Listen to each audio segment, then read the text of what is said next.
Basically देखिए, ये सब एक CPR रिससिटेशन पॉलिसी है, जो कि जब भी कोई आकस्मिक मौत हो जाती है, बोल सकते हैं effectively the person is dead. जब कोई सांस लेना बंद कर दिया, कोई दिल धड़कन बंद हो गई, बंदा बेहोश हो गया है, तो उसको तुरंत अगर हम कुछ नहीं करेंगे तो वो बचेगा नहीं। सबसे बड़ी बात यह है कि हम कुछ कर सकते हैं, हम लोग बचा सकते हैं, जो बचा सकते हैं, और वो तुरंत होना चाहिए। वो ऐसा नहीं है कि हम बाद में करेंगे तो कोई काम आएगा। That has to be done immediately, उसी वक्त करना है। और उसी वक्त करने के लिए आपको जानना जरूरी है। भैया ने जैसे बताया, इग्नोरेंस अगर है तो ब्लिस। आपको नहीं मालूम तो आप बैठे हैं जी, कुछ नहीं कर सकते, आप खाली देख सकते हैं, एंग्शियस हो सकते हैं, दुखी हो सकते हैं, चिल्ला सकते हैं, लेकिन मरीज़ के जो अपने घर में कोई परिजन हो, कोई मरीज हो, कोई बाहर का हो, उसके लिए हम कुछ नहीं कर सकते। उसके करने के लिए हमारा जानना बहुत ज़रूरी है कि हमको CPR फुल्ली आना चाहिए। तो सबसे पहले तो CPR बोलने से हम जो बेसिक लाइफ सपोर्ट बोलते हैं, वो एक ये चीज़ है कि किसी का हार्ट बंद हो गया हो, सांस बंद हो गई हो, तो हमको ये तौर तरीके सीखने हैं कि हमको उसको हार्ट को वापस रीस्टार्ट करना है, उसकी सांस वापस शुरू करनी है, और उसको बैक टू लाइफ ले आना, या उसको इस स्थिति में ले आना है कि हॉस्पिटल ले जाके हम उसको बाकी उपचार करके उसको ऑनगोइंग केयर हो कि वो बच जाए।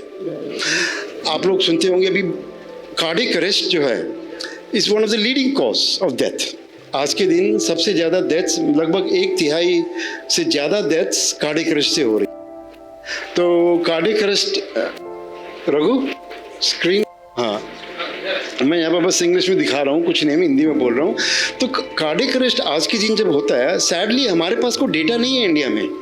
डेटा सारा आपको विदेशों से मिलता है कि कितने कार्डियक अरेस्ट हुए अपने देश में, कितने लोग बचे, कितनी देर में उसको अटेंड करने से लोग बचते हैं। तो ये सब हम लोग जो भी डेटा यूज़ करते हैं, हम लोग बाहर का डेटा एक्स्ट्रापोलेट करके यहाँ पर लागू करते हैं। जबकि आजकल आप ज़्यादा सुनने में आता है, आज तो बंदा ठीक था, गया, है ना, ये गया, वो गया, रोज़ सुनते हैं।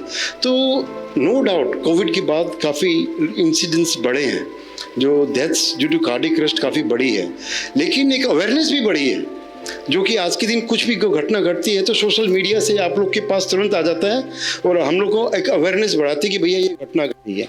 हो सकता है कि नंबर बहुत ज़्यादा नहीं बढ़े हों, नंबर नो डाउट बड़े हैं, वो अपनी जीवन शैली इन सब के कारण काफ़ी बड़े हैं, लेकिन एक अवेयरनेस भी बढ़ी है थ्रू द सोशल मीडिया, जो कि हमारे पास काफ़ी इन्फॉर्मेशन आ जाती है। अब कार्डियक अरेस्ट हो गया तो कितनी देर में हम उसको यहाँ पर रिससिटेशन मिल जाता है, किसी को कार्डियक अरेस्ट होता है। विदेशों में क्या होता है, आपने एम्बुलेंस कॉल की, UK में, US में, विदिन 6 to 10 मिनट्स आपके सामने एम्बुलेंस आके खड़ा हो जाता है। क्या हमारे साथ कभी ऐसा हुआ है? हम एम्बुलेंस कॉल करते हैं, बैठे रह जाते हैं, मरीज़ के पास बैठे रहोगे, मरीज़ को गाड़ी में डाल के लेके जाते हैं, बहुत लेट हो चुकी है। अब उसके लेट क्यों हुई वो उसके बारे में मैं अभी बताते भी चलूँगा अपने। अच्छा ये बताओ, आप लोगों में से कितने लोगों ने विटनेस किया है कार्डियक अरेस्ट? ये आपके सामने कोई विटनेस हो गया, आपने कितना कर पाया? है ना, लग एक है जी। तो अब आप बताइए, हाँ जी आप लोग बताइए, आपका एक्सपीरियंस कैसा था उस वक्त? How did you feel when this happened in front of you?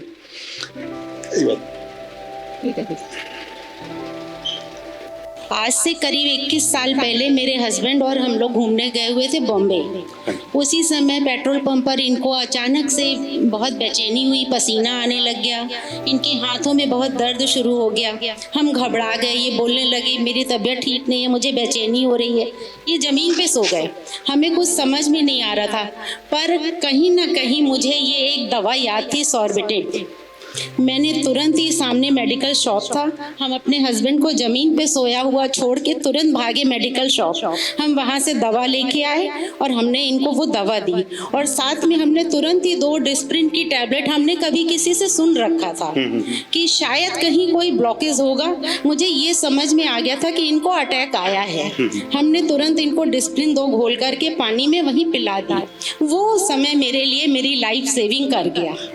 That is wonderful. देखिए, this is awareness of mind कि मेरे सामने परिस्थिति है, उसको देखते हुए मैं कैसे रिएक्ट करता हूँ।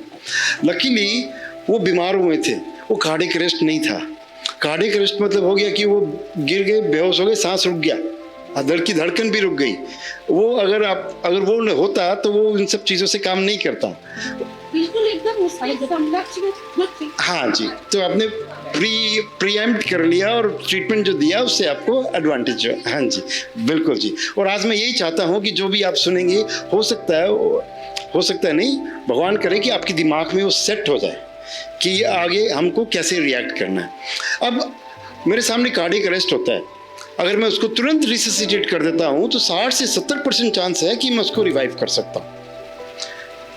तुरंत कर दिया तो, अगर थोड़ी देर में करता हूँ, जैसे जैसे टाइम बढ़ते जाए अपना चांसेस ऑफ रिवाइवल कम हो जाएंगे। तो इसके लिए एक इमीडिएट जब तक नहीं होगा वी कांट डू एनीथिंग। सो वो इमीडिएट करने के लिए विल टॉक अबाउट कि हमको CPR करना है। अब हम इन हॉस्पिटल की बात नहीं करेंगे। हॉस्पिटल में जो होते हैं जनरली क्या रहता है कि बीमार पेशेंट ज़्यादा होते हैं हॉस्पिटल में। आउट ऑफ हॉस्पिटल जो चलते फिरते जो कार्डियक अरेस्ट होते हैं वो हेल्दी लोग होते हैं, उनका धड़कन अचानक बंद हो गया। आजकल सुनने में आता है वो जिम कर रहा है, अचानक उसकी डेथ हो गई। सैडली अपने जिम्स में ये सब में लोग ट्रेन नहीं है कि उनको यही लोग ज़्यादा बचते हैं। हॉस्पिटल में जो बहुत लंबे अरसे से बीमार रहा हो, जो हॉस्पिटल में एक के बाद एक बीमारियाँ चल रही है, वो जो कार्डियक अरेस्ट होता है उनकी बचने की चांसेस थोड़ी कम होती हैं। लेकिन because of the presence of the doctors there, paramedics doctors nurses रहती हैं, क्योंकि वो लोग प्रॉम्प्ट ट्रीटमेंट दे देती हैं, तो उसके कारण उसका सर्वाइवल रेट हमारे लगभग दोनों में बराबर नज़र आता है कि इन हॉस्पिटल वाले ना हाउस हॉस्पिटल अपने जो हम डॉक्यूमेंट्स में देखते हैं। तो अगली स्लाइड में अब मैं बताना चाहता हूँ कि कार्डियक अरेस्ट है क्या। Now we should understand what is a cardiac arrest. Cardiac arrest अपना हार्ट का देखो, ये अपना हार्ट ये चल रहा है जी, ये अपना हार्ट देखोगे ना एक ऑटोमेटिक स्ट्रक्चर है।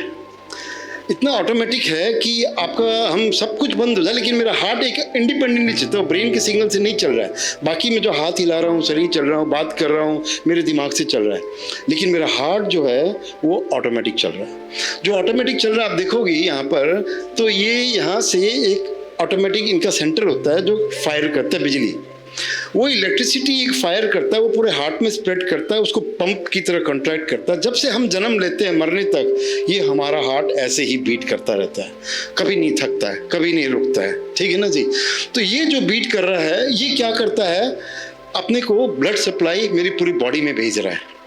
जितनी बार कॉन्ट्रैक्ट करता है आप देखोगे ये हार्ट मेरा अच्छे से यहाँ पर ऐसे कॉन्ट्रैक्ट कर रहा है और मेरा ब्लड सप्लाई पूरी ब्रेन में भेज रहा है, पूरी बॉडी में भेज रहा है, ऑक्सीजन भेज रहा है, ग्लूकोज भेज रहा है, न्यूट्रिएंट्स भेज रहा है, ताकि मेरी बॉडी की फंक्शनिंग एकदम मेंटेन रहे। अब अगर जो कार्डियक अरेस्ट बोलते हैं, कार्डियक अरेस्ट में क्या होता है आप देखोगे तो मेरा ये हार्ट में देखो, अब जो मेरी बिजली की गति एक जगह से शुरू होके पूरा हार्ट को मेरा पंप करके कॉन्ट्रैक्ट करवा रही थी, किसी कारण, बहुत सारे कारण हैं, हार्ट अटैक है, मेरे को और बीमारियां हैं, उसके कारण जो पंप में जो बिजली का जो प्रवाह जो होता है जिसके कारण वो पंप के रूप में काम करता है, वो बिजली गड़बड़ा जाती है। बिजली गड़बड़ाने से क्या हो गया कि अब वो करंट तो है वहाँ पर लेकिन हार्ट मेरा पंप नहीं कर रहा है। देखिए ये हार्ट मेरा हिल रहा है, ऐसे हल्का सा हिल रहा है, लेकिन वो कंसर्टेड एफर्ट नहीं है, वो ब्लड सप्लाई आगे पंप नहीं कर पा रहा है। जब पंप नहीं किया तो मेरा ब्रेन की सप्लाई पूरी रुक गई, मेरी बॉडी की सप्लाई पूरी रुक गई, मेरा हार्ट रुक गया, मेरा सांस रुक गया और वह वर्चुअली मैं आई एम डेड। उस वक्त मैं डेड हूँ फ्लोर पर, लेकिन ये इस परिस्थिति में हूँ कि मुझको बचाया जा सकता है। तो ये मेरा कार्डियक अरेस्ट की ये एक एक्सप्लेनेशन की हाउ द हार्ट वर्क्स। अब नेक्स्ट स्लाइड में आप देखोगे ब्रेन। अब ब्रेन कहने को छोटा सा ऑर्गन है, हमारा शरीर का ना 2.5% का हिस्सा है। मेरा शरीर इतना अगर 70 किलो का है तो मेरा 2 किलो का 1.5 किलो का ब्रेन होता है। तो आपकी 25% ऑफ एनर्जी आपकी ब्रेन कंज्यूम कर रहा है। तो इतना एनर्जी इंटेंसिव है हमारा ब्रेन कि वो पूरी एनर्जी यूज़ कर रहा है, यानी कि उसको एनर्जी ज़्यादा चाहिए तो उसको खून भी लगातार चाहिए। जहाँ उसका खून का प्रवाह उसमें रुकेगा वो स्ट्रगल करेगा ब्रेन। तो जैसे ही आप देखोगे कि मेरा हार्ट कार्डियक अरेस्ट में जाके अगर रुकता है थोड़ी देर भी तो मैं तुरंत बेहोश हो जाता हूँ, क्योंकि उसको बिना खून के कुछ नहीं कर सकता। और अब टाइम की, अब सारी टाइम का खेल है। अगर 4 मिनट गुजर जाते हैं, मेरा ब्रेन को सप्लाई नहीं मिलता है, तो 4 मिनट के बाद मेरा ब्रेन परमानेंटली मरने लगता है। अभी तक तो क्या है कि मेरे को ऑक्सीजन की कमी है, वो खुद को बचाने की कोशिश कर रहा है, रुका हुआ एक्टिविटी कम कर रहा है, लेकिन 4 मिनट के बाद मेरा ब्रेन धीरे धीरे धीरे मरना स्टार्ट कर देगा। अब वो जो मरना स्टार्ट करेगा वो टाइम हमारे लिए क्रूशियल है। कार्डिक अरेस्ट हुआ, 4 मिनट में मेरा ब्रेन मरना शुरू हो रहा है, तो मैं जितनी जल्दी इंटरवीन करूँगा मेरा ब्रेन को मैं बचा लूँगा। ब्रेन को बचाना मतलब इंसान को बचाना, है ना जी। अब आप देखोगे इसमें अगर 4 से 6 मिनट हो गए तो मेरा चांस ऑफ डेथ बढ़ गए। अगर 10 मिनट हो गए थोड़ा बड़े, तब तो देखिए कितनी बार ना हम लोग हार्ट रीस्टार्ट तो कर लेते हैं, लेकिन वो ब्रेन डेड हो जाता है, वो ब्रेन मेरा रिकवर नहीं कर पाता है। आप अगली स्लाइड दिखाऊंगा। ये है चांस ऑफ सर्वाइवल। आपका कार्डिक अरेस्ट होने के बाद में हर मिनट में आपके 10% चांस गिरते जाते हैं। ये सब रिसर्च बेस्ड है कि अगर आपका हार्ट अटैक हुआ 4 मिनट में आपके 40% की रिकवरी चांस से 60% है, तो 10 मिनट हो गए तो आपके वर्चुअली चांस नहीं है। आप लोगों ने कितने लोगों ने देखा होगा कार्डिक अरेस्ट हुआ, घर में हॉस्पिटल ले गए, वो वेंटिलेटर पर पड़े हैं, 4 दिन के बाद में हमको वेंटिलेटर ऑफ करना पड़ता, क्योंकि वो ब्रेन डेड हो गए, हम लोग को रिकवरी नहीं करना पड़ता। हमारे सामने ये आए दिन स्थिति आती है कि मतलब हमने किसी तरह से करके घर वालों ने या हॉस्पिटल वाले लेट पहुंच के हार्ट को बीट तो कर दिया, हार्ट को चला दिया, लेकिन इतनी लेट हो चुकी थी कि हमारा ब्रेन फुल्ली डैमेज हो चुका है। जब इतना डैमेज होने के बाद में वो सबको परेशानी दी, वो मरीज़ बेचारे हमारे तो हैं ही, परिजन लोग हॉस्पिटल में चक्कर काट रहे हैं, वहाँ भी कुछ होता नहीं। लास्ट में आउटकम कितने लोग तो मैंने देखा है कि इसी आस में कि लोग बच जाएंगे, महीने महीने गुजार देते हैं वेंटिलेटर पर, हॉस्पिटल में रखे रहते हैं। मैं कितनी बार खुद गया हूँ कितनी जगह हॉस्पिटल में, स्ट्रेट टाइम देके बताया हूँ कि देखिए भैया आप लोग प्लीज़ कुछ मत करें, इनको जाने दीजिए, इनको मत रोकिए, क्योंकि ये जा चुके हैं, इनका ब्रेन नहीं है, बॉडी खाली एक ऑटोमेटिक फंक्शनिंग कर रही है। लेकिन लोग इतना वो अपना प्रेम जो भाव जो होता है वो लोगों को ना रोकता है, इसी में लोग प्रैक्टिकलिटी खो देते हैं। तो ये प्रैक्टिकलिटी हम लोग को तब आती है जब वी गेट द अवेयरनेस कि मेरे को इतना टाइम लग गया इतनी दुर्घटना होने में, उसके बाद मेरे को बचना ही नहीं है, तो then we have to be practical, एक प्रैग्मेटिक अप्रोच लेके चलना पड़ता है कि जो सबके लिए बेस्ट रहे जी। तो अभी कार्डिक अरेस्ट हुआ कैसे, हम लोग कैसे रिकग्नाइज करेंगे हमारे सामने कार्डिक अरेस्ट हुआ है जी। सबसे पहली बात तो जी हमारे सामने आदमी बेहोश हो गया, सारे बेहोश कार्डिक अरेस्ट थोड़ी है ना जी। तो उसके साथ अगर वो सांस लेना बंद कर दे, that is a cardiac arrest, ठीक है जी। अब वो जब सांस लेना जो बंद करा है, कितनी बार हम लोग देखते हैं इन्हें, कितने लोग हल्का हल्का सांस लेते रहते हैं, जैसे बीच बीच में ना गास्पिंग बोलते हैं हम लोग, जैसे बैठा है फिर थोड़ी देर गैप चला गया, है ना जी, फिर थोड़ी देर के तो हम लोग आपस में इंटरप्रेट कर रही है तो सांस ले रहा है ना जी। लेकिन is that enough to sustain life? No it isn't. वो लाइफ सस्टेन नहीं कर रहा है, वो मेरा एक रिफ्लेक्स एक्शन, ब्रेन स्ट्रगल कर रहा है, उसको पुश करने की कोशिश कर रहा है कि ऑक्सीजन लाओ, सांस लाओ, मेरे को ऑक्सीजन दो, ग्लूकोज दो। तो वो बीच बीच में, इसको हमें एगोनल ब्रीदिंग बोलते हैं मेडिकल लैंग्वेज में, तो वो गास्पिंग इफेक्ट आता है। तो गास्पिंग इफेक्ट भी आपके सामने हो रहा है, तो आप मान के चलो कि इनको कार्डिक अरेस्ट है, हमको कार्डिक अरेस्ट के हिसाब से ही ट्रीटमेंट करना है। और कभी कभी क्या होता है कि जब कार्डिक अरेस्ट होता है शुरू में एक मिर्गी का दौरा जैसे आता है, कि जैसी ऑक्सीजन की कमी आती है ब्रेन में, वो इलेक्ट्रिकल एक्टिविटी जैसे हार्ट की होती है वो ब्रेन की भी गड़बड़ हो जाती है, तो वो जो आएगी तो पहले मिर्गी जैसा आएगा। बहुत लोगों को आता है मिर्गी का दौरा। तो मिर्गी के दौरे के टाइम में एक अवेयरनेस होनी चाहिए कि जैसे ही वो मिर्गी का दौरा हल्का सा रुकता है, तुरंत असेसमेंट करें कि इनकी ब्रीदिंग और हार्ट चल रहा है कि नहीं। और अगर हम पहले तो क्या होता था कि हम लोग जनरल पब्लिक पर छोड़ देते थे कि पल्स भी चेक करो। अब इतना सीखने के बाद कि काफ़ी डॉक्टर्स ही जब पल्स फील करने में स्ट्रगल करते हैं, पब्लिक से हम कैसे एक्सपेक्ट कर सकते हैं कि वो पल्स फील करें। तो आजकल मोस्टली हमारा फोकस आ गया है कि आप ब्रीदिंग पर ही चेक करो। अगर ब्रीद कर रहा है आदमी तो हम मान के चलते हैं कि वो कार्डिक अरेस्ट में है। अगर वो ब्रीद नहीं कर रहा है तो ऑब्वियसली कार्डिक अरेस्ट में होके ही होगा। लेकिन अगर कभी कभी रिमोट चांस है कि उसका हार्ट चल रहा है, प्राइमरी रेस्पिरेटरी अरेस्ट है, तो उसमें भी हम रिससिटेशन करेंगे तो उसमें लॉस नहीं होगा हमको। तो इसीलिए ये एक रिकग्निशन कि हमारे सामने कोई भी बेहोश हो, अगर वो सांस नहीं ले रहा है तो that is a cardiac arrest, alarm bell, straight cardiac arrest.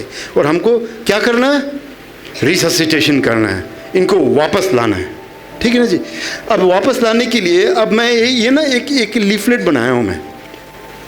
Actually मैं ऑनलाइन बहुत लीफलेट ढूंढा और सैडली कोई लीफलेट सारी इंग्लिश में है, हिंदी में कोई नहीं है। तो I was like oh my God, ये क्या है। तो फिर मैंने ना उसको हिंदी और इंग्लिश दोनों में कन्वर्ट किए, हिंदी में कन्वर्ट किया हूँ। आज मैं सब लोग को ना ये लीफलेट अभी फिजिकली सबको पास कर रहा हूँ, इंग्लिश में भी है, हिंदी में भी है। आप जिसमें कंफर्टेबल फील करती हैं please take one. The purpose आपका रखना है हाथ में, और स्टेप बाय स्टेप मैं जैसे चल रहा हूँ वैसे ही आप हर स्टेप से रिलेट करते चलिए, क्योंकि ये लीफलेट आप अपने साथ घर लेके जाएंगे। जब घर लेके जाएंगे, और मैं चाहता हूँ ये लीफलेट को हमने लैमिनेट करवाया है, मैं चाहता हूँ ये घर पर ऐसी जगह रहे जैसे कि आपके जहाँ पर मैगजीन्स रहती हैं टेबल के सामने, डाइनिंग टेबल पर, अपने बेड के पास में, और आप इसको हर चीज़ में यूज़ करें। बत्ती चली जाए पंखे के लिए यूज़ करें, है ना जी। खा रहे हैं इसके ऊपर खाना रख के, you know the main purpose is कि वो आपके हाथ में आए, बार बार आए आपके हाथ में। वो बार बार आएगा तो आप उसमें कुछ भी देखेंगी, और आज की बताई हुई बातें अगर उससे कनेक्ट करती हैं आप, तो आपके दिमाग में वो बात बैठ जाएगी, ठीक है ना जी। तो ये बहुत ज़रूरी है कि यू शुड, ये ऑटोमेटिक बिहेवियर बनने के लिए हम लोग को इस तरह की एक्टिविटीज़ करनी पड़ेगी। जैसे हम फ़्लाइट में जाते हैं, आजकल फ़्लाइट की बातें काफ़ी चल रही है, भैया ने बताया। तो फ़्लाइट में क्या होता है, जैसे ही आप सीट पे बैठते हैं फ़्लाइट में, वो एक्सीडेंट का एक कार्ड उठाते हैं। जो रेगुलर फ़्लाइट में जाते हैं वो रोज़ ही कार्ड उठा उठा के देखते हैं जी, उनको फ़्लाइट के इमरजेंसी प्रोसीजर सारे याद हो जाते हैं। And I want to use this in a similar way, कि आपके ये सब जो आपके सिस्टम में बैठ जाएं, कि हमारा एक सेकंड नेचर बन जाए, हमारा सबकॉन्शियस माइंड में आ जाए कि if such kind of event happens मेरे को क्या करना है। और नॉलेज ही एक ऐसी चीज़ है जो आपको पैनिक नहीं कराएगी। अब मेरे को नॉलेज रहेगी तो मैं काम रहूँगा, मेरे को काम रह के कुछ करना है, मैं घबराऊंगा तो मेरे से कुछ नहीं होने वाला। मैं चीखने लगा, चिल्लाने लगा, रोने लगा, मेरे को क्या हो गया, कोई आके करो, कोई आके नहीं करने वाला, आप सामने बैठे हो, आप ही को करना है। तो इसीलिए इसको एकदम याद कर लें और काम रहे। कभी कभी क्या होता है, कुछ कामिंग टेक्निक्स होती हैं, आपको ये सब बड़ा ध्यान दीजिए कि कभी भी कोई पैनिक स्टेट में आता है तो स्टार्ट ब्रीदिंग प्रॉपर्ली। एक ब्रीदिंग का पैटर्न मैं थोड़ा सा बता रहा हूँ, तो प्लीज़ डू दैट। कभी कभी क्या होता है ना, एक ब्रीदिंग, लॉन्ग ब्रीथ, लिप को पर्स करके थोड़ा जोर से ब्रीथ करोगे, that is like controlling your panic. उससे ना दिमाग को कंट्रोल होता है। उसमें जब आप फोकस करके ब्रीदिंग कर रहे हैं, लंबे गहरे सांस ले रहे हैं, सांस छोड़ रहे हैं, और साथ ही साथ साइड में सोच रहे हैं कि अब मुझको करना क्या है, तो वो दिमाग में तुरंत एक रिहर्सल हो जाना चाहिए, मुझको क्या करना है, और फटाफट काम करें। हाँ, मेरे को एक एक स्टेप्स में चलता चलूँगा, कैसे कैसे करने याद आ जाए, ठीक है जी। So that's the most important thing, please keep your calm. भाभी जी ने क्या किया, भैया परेशानी हुई, शी वॉज वेरी सेंसिबल, दौड़ी नहीं, चार आदमी को बोली नहीं, खुद गई सामने दुकान देखी, दवा ली, ला के दे दी, एंड ही वॉज अप। यही चाहिए हमको जी, है ना जी। जी हाँ जी, रखो। अब आ जाइए। अब आपके सामने एक आदमी अचानक बेहोश हो गया, सांस भी नहीं ले रहा है, वो हम बाद में असेस कर रहे हैं। लेकिन सबसे बड़ी बात क्या है, कुछ भी काम करें, we have to make sure कि मुझको कोई खतरा नहीं है, मैं जो उसकी मदद करने जा रहा हूँ मुझको कोई खतरा ना हो, और मेरे जो मरीज़ जो ज़मीन पर पड़ा है उसको और ख़तरा ना हो, जो करंट स्थिति में है उससे भी कोई बदतर स्थिति में ना हो। कोई आसपास, जैसे कि रोड पर है, गाड़ियाँ आ रही है, तो आपको उसको ध्यान देना कि भैया गाड़ी से दूर रखना है, मुझको भी लोगों को बैरियर सेट करना है। कहीं पानी गिरा हुआ है, कोई स्लिप ना करे, कोई इलेक्ट्रिसिटी के तार, किसी को इलेक्ट्रिक शॉक लगा है, कि आप मदद करने जा रहे हैं, आप कहीं विक्टिम ना बन जाएं। तो इसीलिए अपना और बाई स्टैंडर्ड्स और सबके लिए एक डेंजर देखना सबसे बड़ी बात है। तो सबसे पहले अपना आप देखोगे, इसमें हमने एक निमोनिक बनाया हुआ है, DRS, जो कि डॉक्टर्स, ठीक है जी, और ABCD। बस आपने कैसे याद करना है, ये डॉक्टर्स ABCD, DRS ABCD। तो हम उसी स्टेप पर चलेंगे तो हम कभी गलती नहीं करेंगे, और सब काम एकदम स्टेप बाय स्टेप करते चलेंगे। तो सबसे पहले हमने ये देख लिया कि भैया हमको कोई डेंजर नहीं है, ना मेरे मरीज को कोई डेंजर है।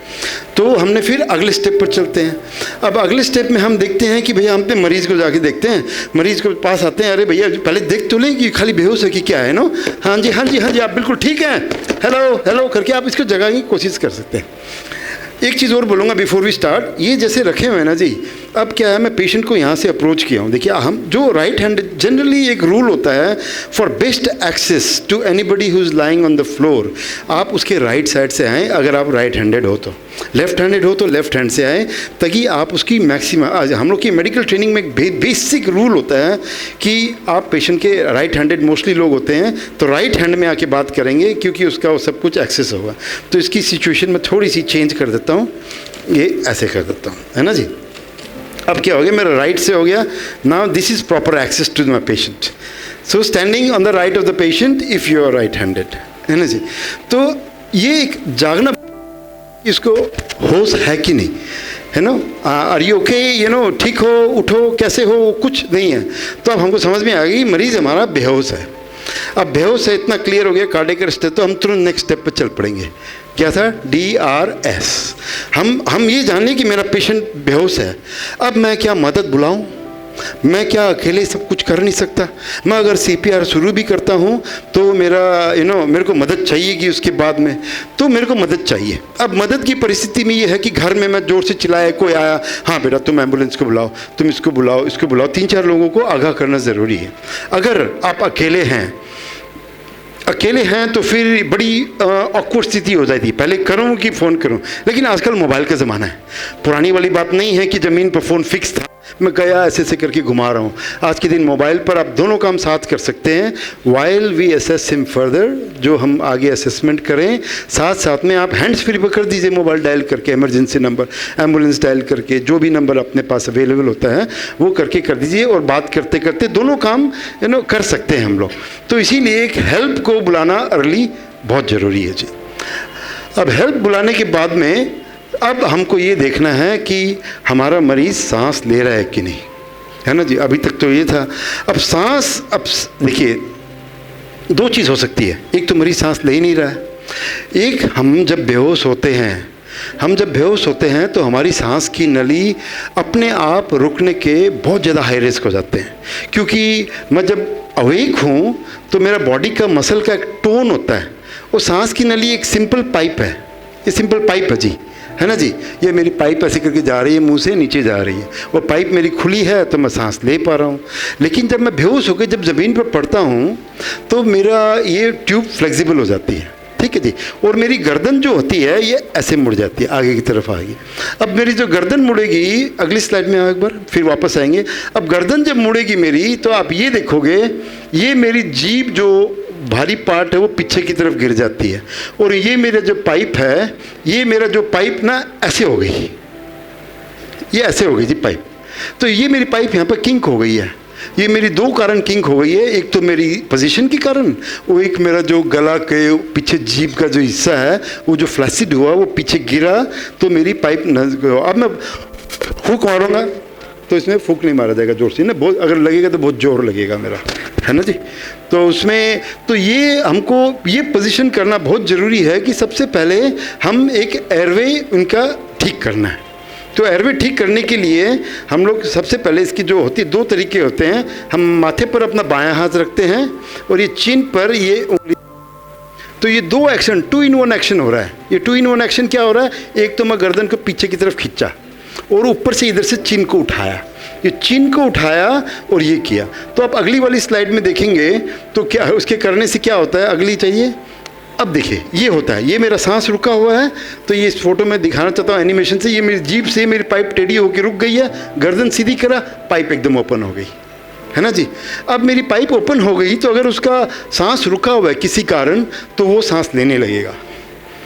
हमारे पास हॉस्पिटल्स में पर्टिकुलरली स्ट्रोक के साथ पेशेंट आके जो पड़े रहते हैं, वो कितनी बार, मैं एक दिन BHU में गया, BHU में किसी के कुछ बहुत बीमार थे तो हमको दिखाने लेके गए। BHU के वार्ड में एक पेशेंट अनकॉन्शियस पड़े, वो ऐसे बड़े सांस ले रहे हैं तो इतना एफर्ट लग रहा है, बोला यार ये तो सांस इनकी रुकी हुई है। जाके उनको एक बुला के बस इतना कर दिया, हल्का सा टेढ़ा कर दिया, वो सांस चलने लगी। वो सब स्पॉन्टेनियस ब्रीदिंग था लेकिन सांस रुका हुआ था। सो कोई भी बेहोश आदमी पर ये ज़रूर ध्यान दीजिए कि उसका कंट्रोल ऑफ एयरवे लॉस्ट हो जाता है।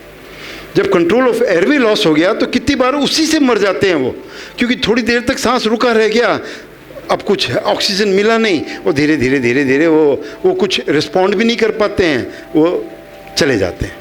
तो इसीलिए एक अवेयरनेस होना बहुत ज़रूरी है कि हमको एयरवे तुरंत इसका मेंटेन करना है। ठीक है ना जी। अब एयरवे तो हमने खोल लिया, अब हमको ये देखना कि वो सांस ले रहा है कि नहीं। अब वो सांस ले रहा है कि नहीं हमको 3 तरीके से देखते हैं हम लोग। तो हम लोग क्या करते हैं, जैसे ये खोल लिया, अब मैं ऐसे मेरी गर्दन इसके पास ऐसे झुकाता हूँ। गर्दन झुकाया तो देखिए मैं 3 चीज़ कर रहा हूँ उसमें। एक तो मैं क्या कर रहा हूँ, इसकी छाती की तरफ देख रहा हूँ, ये छाती सांस से हिल रही है कि नहीं, है ना जी। सांस लेगा तो छाती हिलेगी, है ना जी। और दूसरी चीज़ क्या कर रहा हूँ कि इसकी नाक से जो हवा आ रही है वो मेरे चेहरे पर आ रही है। अगर थोड़ी सी भी हवा आती है तो मेरे चेहरे पर फील होती है ना जी। और तीसरी चीज़, कान से कोई भी सांस की हरकत होगी आवाज़ आएगी। तो ये जो 3 हरकतें हम असेस करने के लिए लुक, लिसन एंड फील बोलते हैं जी। तो लुक, लिसन एंड फील में मैं मेरी पोजीशन ऐसे करता हूँ कि मैं मतलब कुल मिला के अपना 8 से 10 सेकंड खाली देख रहा हूँ कि सांस ले रहा है, कोई भी हरकत है कि नहीं। जब सांस की हरकत हम क्लियर कर लेंगे, हाँ भैया सांस नहीं हो रही है, cardiac arrest, cardiac arrest ji.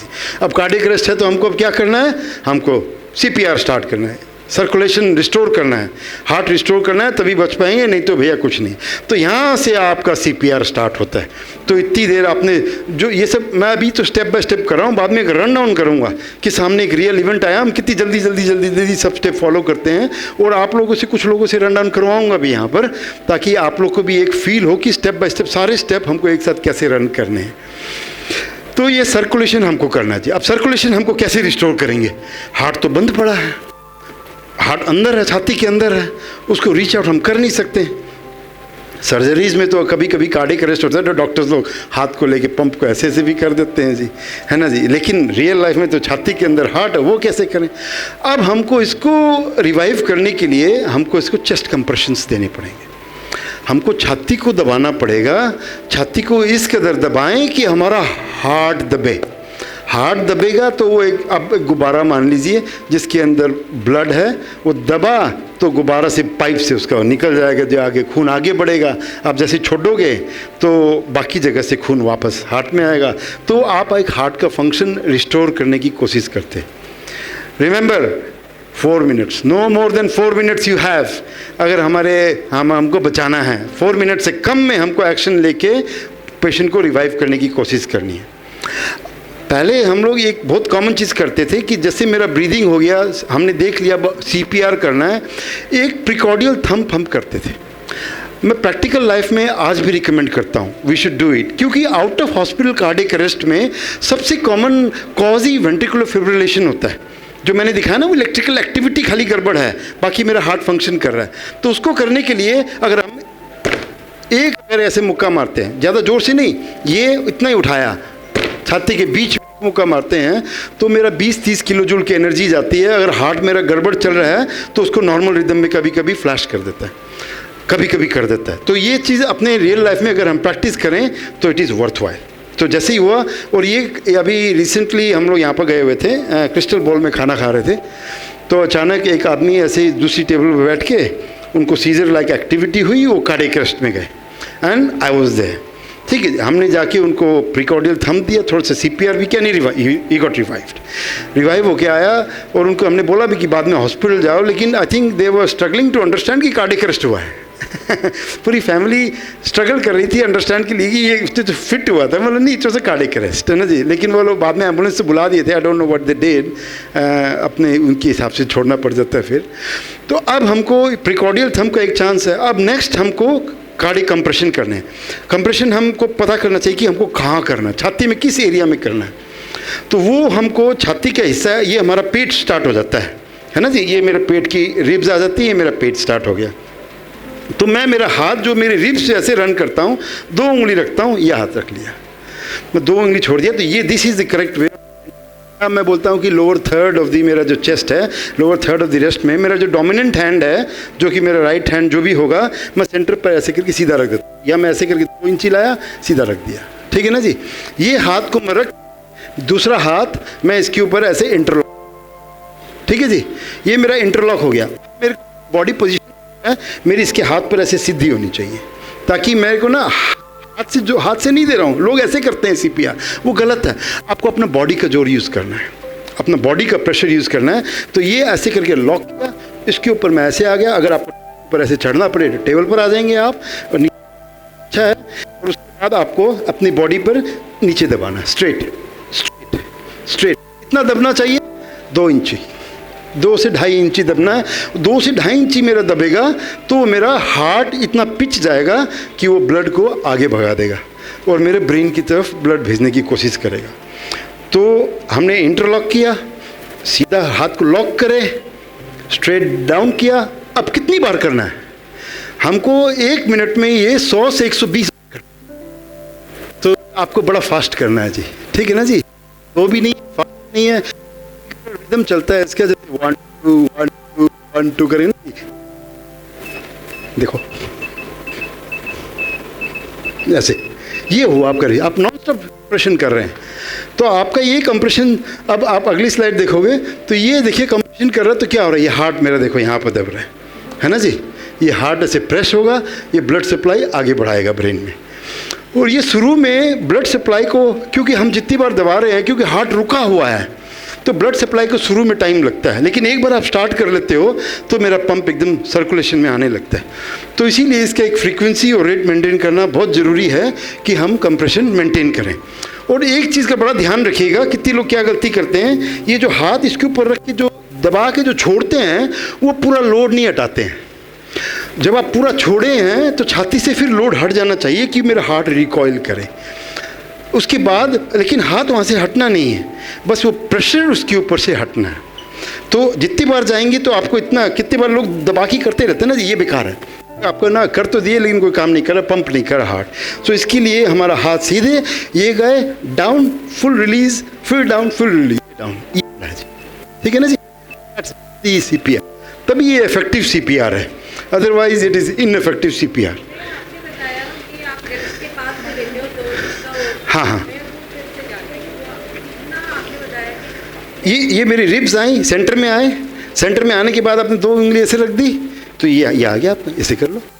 This is the best way to find the location. एक आसान तरीका है जी।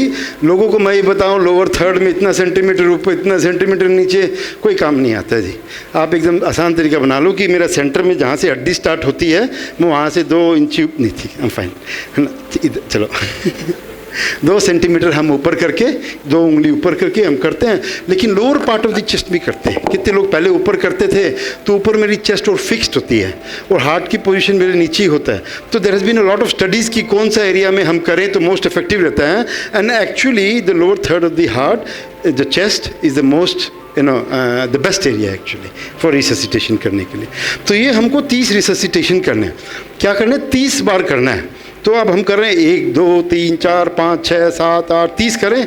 तो फिर अब दूसरे आदमी की बार आती है, अब उसको ऑक्सीजन भी देना है, सांस भी देना है जी, है ना जी। सांस देने के लिए अगर आप अकेले हैं तो आपने 30 किया, फिर तुरंत एक बार रुकेंगे आपने 2 सांस देनी है। 2 सांस देने के लिए आपने बस खोलेंगे, जैसे हमने शुरू में किया था असेसमेंट करने के लिए। क्योंकि अभी मैं जब ये कर रहा हूँ तो मेरा उस पर से कंट्रोल नहीं है। 2 आदमी हैं तो हम कंट्रोल कर सकते हैं कि दूसरा आदमी को बोलते हैं तो उसकी सांस की नली मेंटेन करके रख, है ना जी। तो वो फिर मैं ये छोड़ के चिन को ऐसे करता हूँ और मैं इसके आप सिचुएशन देखनी पड़ती, क्या सिचुएशन है। अगर कोई वॉमिट किया हुआ है तो थोड़ी ऑकवर्ड सिचुएशन हो जाती है। हॉस्पिटल में तो हमारे को मास्क मिल जाते हैं। अगर वो क्लियर है तो रुमाल भी रख के कर सकते हैं, गीली रुमाल रख के भी आप फूंक मार सकते हैं। सो मेन आइडिया ये है कि किया और उसने अपने उधर देख रहे हैं, always looking at the chest. जितनी बार सांस दे रहा हूँ छाती की तरफ देख रहा हूँ, क्योंकि मेरे को छाती उठती हुई दिखनी चाहिए, है ना जी। तो ये देखिए, ये देखिएगा,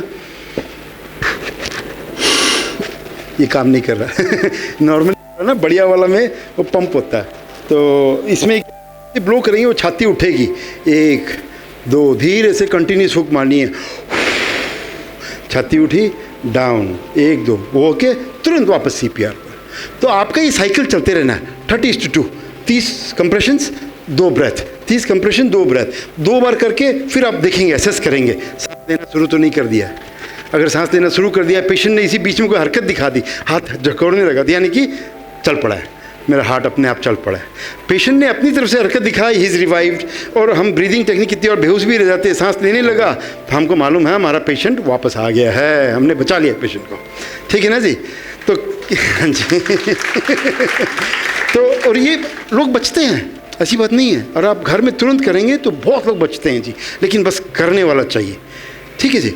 अब आ जाइए, ये मैं 30:2 कर रहा हूँ, मैं कितनी देर तक करूँ? देखिए, अगर मेरा पेशेंट रिवाइव नहीं हुआ, आपको तब तक करते रहना है जब तक एम्बुलेंस वाले ना आ जाए, और ये बहुत थकाने वाला होता है। ये जब कर रहे होते हैं ना जी, आपको दूसरा आदमी बुलाना पड़ेगा। ये चेस्ट में क्या होता है, आपको एक आदमी किया, 2 साइकिल करने के बाद में पसीने तर हो गया जी, वह दूसरा आदमी, उस साइड से दूसरा आदमी बैठेगा, वो करेगा, इस साइड से ये करेगा, अल्टरनेट करके करते रहो ताकि आपका इफेक्टिव CPR मेंटेन रहे until a paramedic arrives. The sad situation ये है अपने देश में, अगर एम्बुलेंस वाले सैडली आते भी हैं ना जी, वो पैरामेडिक नहीं आते हैं, है ना जी, वो ड्राइवर आता है जी, और उनको कुछ नहीं मालूम होता है। तो वी आर एट एकदम कुछ नहीं होता, हम लोग हमारे ऊपर ही पड़े रहते हैं, लास्ट में हम ही को हॉस्पिटल लेके जाना पड़ेगा, खुद CPR करें, क्योंकि अगर ट्रेंड पैरामेडिक आता है तो वो असेस कर लेगा कि उसका कॉज ऑफ कार्डियक अरेस्ट क्या है, उसको कोई इंजेक्शन देना है, उसको मास्क लगा के एक्स्ट्रा ऑक्सीजन दे देगा जो हम मुँह से जो कर रहे थे, तो उसके चांसेस बढ़ सकते हैं। लेकिन हमारे यहाँ सिर्फ वो एम्बुलेंस वाले आके वो तो हाथ भी नहीं लगाते हैं, आप करिए, ऐसे भी लोग बोलते हैं ना जी। तो हम लोग की एक पैरामेडिक सेवा यहाँ पर सैडली बहुत ज़्यादा पीछे है, और पीछे होने के मल्टीपल कारण हैं। एक कारण ये भी है कि कोई भी आदमी थोड़ा सा भी ट्रेन हो जाता है तो वो पैरामेडिक छोड़ के चला जाएगा हॉस्पिटल में, बोला इमरजेंसी में काम कर लूँगा, तो उनको वहाँ पर ज़्यादा पैसा मिल जाएगा।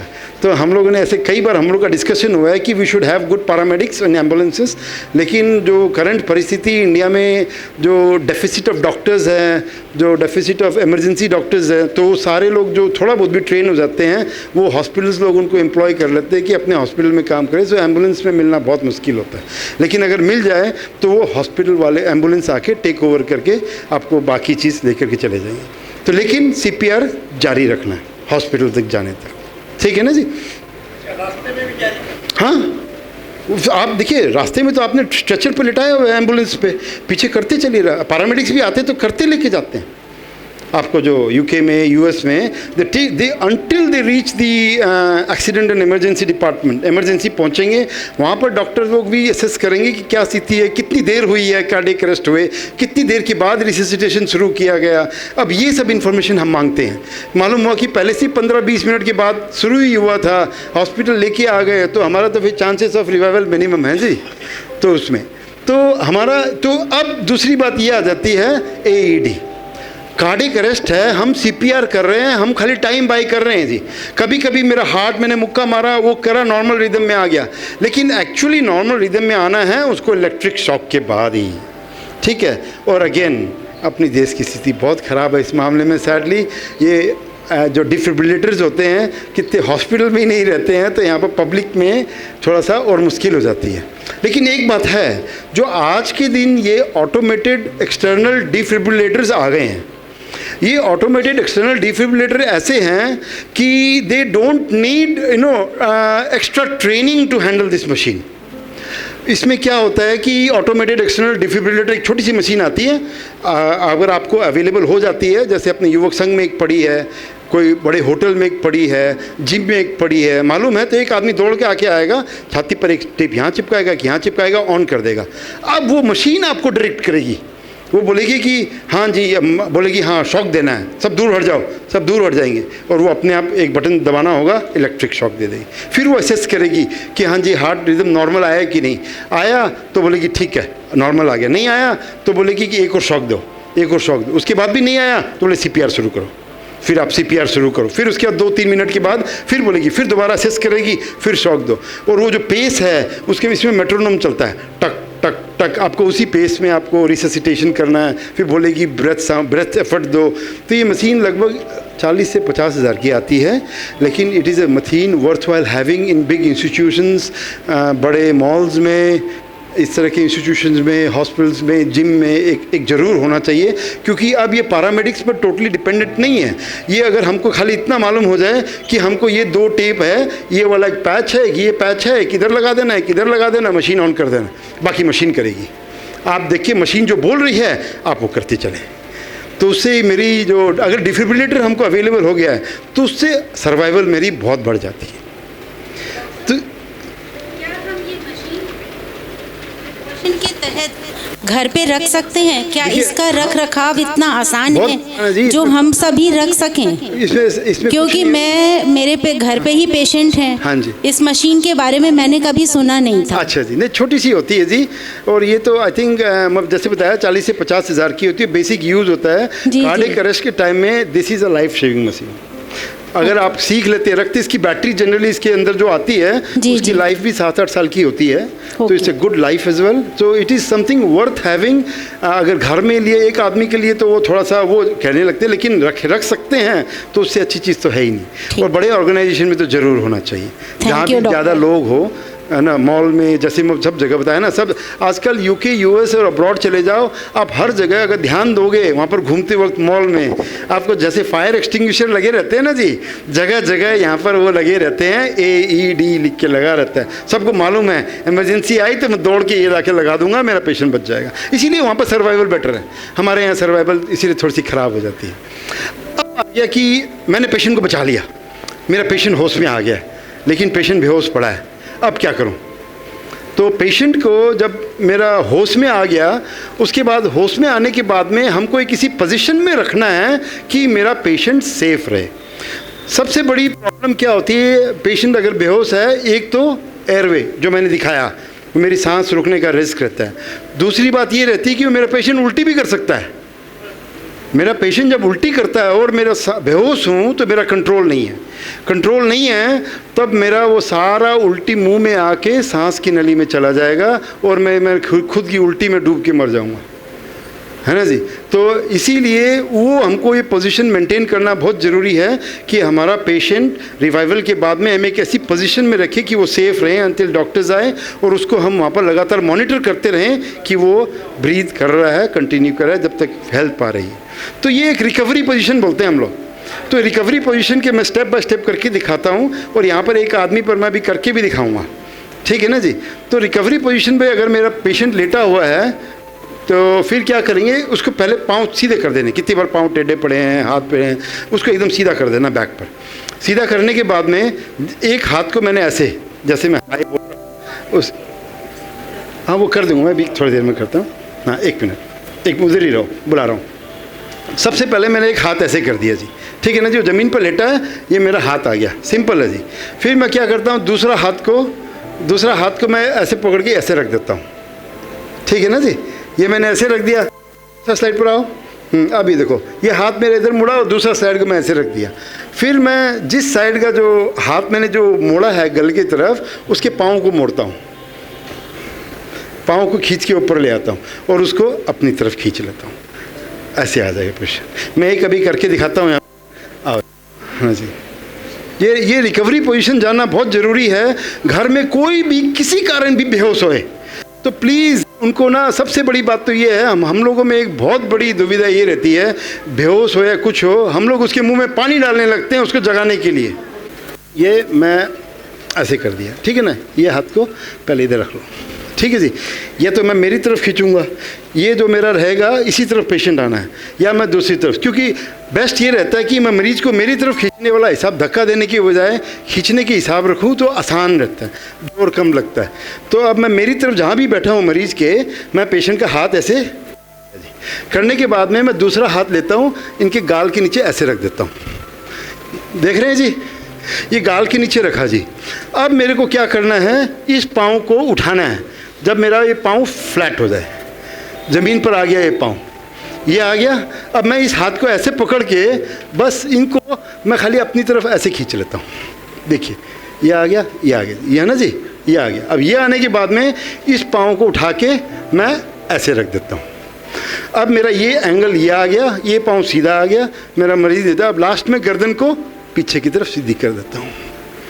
ये मेरी रिकवरी पोजीशन। ये तकिया लगा रखे ना, इनको हटाइए। हाँ अब देखो, है ना, और ये हाथ मेरा ऐसे आ गया। This is the recovery position. अब ये पोजीशन बेहोश आदमी की फिक्स्ड है, ये आदमी अब डोलेगा नहीं कि इधर रोल कर जाए, इधर रोल कर जाए। तो ये एक पोजीशन मेरी स्टेबल पोजीशन है। और सबसे बड़ी बात क्या है, अगर ये इनका सांस की नली खुली है, सांस लेते रहेंगे, उल्टी आएगी क्योंकि मेरा सर नीचे है, वो मेरी उल्टी बाहर निकल के मुंह से बाहर निकल जाएगी। So this is the safest position for recovery position in anybody who is at home. कोई भी घर में बेहोश है, recovery position is to be thought of. कोशिश करें कि राइट साइड ही रहे, समटाइम इट हैपन कि राइट साइड नहीं, वो सिचुएशन के हिसाब से कहीं भी कर सकते हो। प्रेफरेबल सिचुएशन एक चीज़ है, और सिचुएशन के हिसाब से आप कैसे अपने आप को अकोमोडेट करती हैं, दैट इज़ फाइन। लास्ट में हमको जो करना है वो करना है जी, ठीक है ना जी। So this is the recovery position. और प्लीज़ किसी बेहोश आदमी के मुंह में कुछ मत डालिए, प्लीज़ प्लीज़ प्लीज़। सबसे बड़ी गलती ये होती है जी, बार बार होती है, हम लोग रोज़ मना करते हैं और रोज़ यही गलती देखते हैं, and that way we are killing people, we are killing our own relatives by doing that. बेहोश आदमी के मुंह में कुछ नहीं डालना है। तो ये मेरी रिकवरी पोजीशन होगी, ठीक है जी। तक शुगर ट्रीटमेंट कर रहे हैं, मुंह में शुगर डाल रहे हैं या कोई ड्रिप ला के लगा रहा है, तब तक आप उस पोजीशन में मेंटेन करके रखिए विच इज़ सेफर, कि अगर उल्टी आ जाए तो सांस में ना जाए, रिहेबिलिटेशन बिल्कुल जी। हाँ देखिए, बीपी डाउन, हम लोग को कॉज को तो ट्रीट करना ही है, लेकिन साथ में बीपी जब डाउन होती है हमको ये देखना पड़ता है कि पेशेंट बेहोश है कि नहीं। अगर पेशेंट बेहोश नहीं है, खाली बीपी लो है, तो उसके अलग तरीके आ जाते हैं। हाँ, वो ट्रांजिएंट बेहोशी होती है, वो प्रोलॉन्ग बेहोशी नहीं होती कि वो बेहोश पड़ा है। हाँ, अगर 2, 4, 5 मिनट अगर बेहोश हो रहा है तो आप उनको साइड में करके लेटाइए एक सेफ पोजीशन में। हाँ हाँ हाँ जी, वो आप सिंपल ज़मीन पर लेट जाइए। गिरने से कितनी बार लोग गिर जाते हैं इससे पहले कि होश आए। आप सबसे पहले तो कोई सपोर्ट लेके हल्का सा बैठ जाइए, और कितनी बार कोई सामने हो तो हल्का सा पाँव को ऊपर कर लीजिए। आप ऊपर कर लेंगे ना जी, तो मेरा वो जो हार्ट को जो पंप को एड करता है, ये ब्लड जो मेरा नीचे आता है वो ब्रेन सप्लाई इंप्रूव कर जाती है। तो कोई भी किसी का भी लो ब्लड प्रेशर हो, बेहोश होने वाला हो, चक्कर आ रहे हैं, पसीने खूब आ रहा है, उनको प्लीज़ ज़मीन पर लेटा के पाँव थोड़ा सा ऐसे एलिवेट, आप बैठ के पकड़ लीजिए पाँव से। हाँ, पाँव एलिवेट कर लेंगे तो मेरा बीपी फट से, जितना एक्स्ट्रा ब्लड मेरे पाँव में है सारा हार्ट की तरफ जाएगा और मेरा बीपी बढ़ जाएगा। हाँ, आप कर लो, it will help you. Hello, हाँ, दीवार के अगेंस्ट में पाँव ऊपर कर लिया, इट विल हेल्प यू। तो एकदम जल्दी से, फिर उसके बाद पानी पिए, इलेक्ट्रोल पिए। उठेंगे भी तो बहुत धीरे धीरे धीरे करके उठें, एक साथ ना उठें। झटके से उठेंगे तो वापस ब्लड प्रेशर, ठीक है जी। So this is mainly CPR। अब मैं क्या करूँगा, I am going a run through DRS। तो मेरा क्या था, D danger, R response check करना है, S help, shout for help है, ठीक है ना, A एयरवेज, B सांस ले रहा हूँ कि नहीं, C मेरा वो कंप्रेशंस हो गया, तो यानी कि मैं सांस नहीं ले रहा हूँ ना, मैं कंप्रेशन स्टार्ट करूँगा। और D मेरा डिफिब्रिलेशन आता है, जो हमारे कंट्रोल में नहीं है, लेकिन अगर होता है तो उससे अच्छी कोई चीज़ नहीं है, जो कि मेरा शॉक देना हो गया, ठीक है जी। तो ये ABCD करना हो गया। अब हम लोग ये रोज़ देखते हैं, इसको कार्डियक अरेस्ट है, इसको कार्डियक अरेस्ट है। अरे भैया, उसको अचानक ऐसी थोड़ी हो गया, हवा में थोड़ी हो गया कि आज तक तो बिल्कुल बंदा ठीक था, उसको कोई बीमारी नहीं थी, आज कार्डियक अरेस्ट हो गया। ये क्या सही बात है? नहीं, एक्चुअली उसके बैकग्राउंड में उसको बहुत सारी प्रॉब्लम्स धीरे धीरे धीरे बॉडी में डेवलप करते आ रही है। वो तो आज उसको कार्डियक अरेस्ट हुआ है, एक आकस्मिक घटना हुई है जिसके कारण उसका हार्ट रुक गया, लेकिन उसको रिस्क ऑफ हार्ट डिजीज़ बहुत पहले से रही है। क्या हम अपना असेसमेंट करते हैं कि मेरे को हार्ट डिजीज़ के रिस्क हैं? We need to assess our self, we need to know कि मेरे कौन सी बीमारी का रिस्क है। अब हार्ट डिजीज़ के केस में आप देखोगे, आपकी उम्र, आपका जेंडर, आपकी फैमिली हिस्ट्री, आप कितने मोटे हैं, आप कितना एक्सरसाइज करते हैं, डायबिटीज़ है कि नहीं, ब्लड प्रेशर है कि नहीं, स्मोकिंग आपको, और आपका कोलेस्ट्रॉल का स्टेटस क्या है, ये सारी चीज़ें आपकी रिस्क बढ़ाती हैं हार्ट डिजीज़ की। तो ये तो खाली एक ही करके हमको रिस्क मालूम होता है, प्लस क्या होता है, इसके भी डिफरेंट एल्गोरिदम्स होते हैं। हम लोग उनको कैलकुलेशन में डालते हैं और बोलते हैं कि हाँ, आपका इतना % हार्ट डिजीज़ रिस्क का।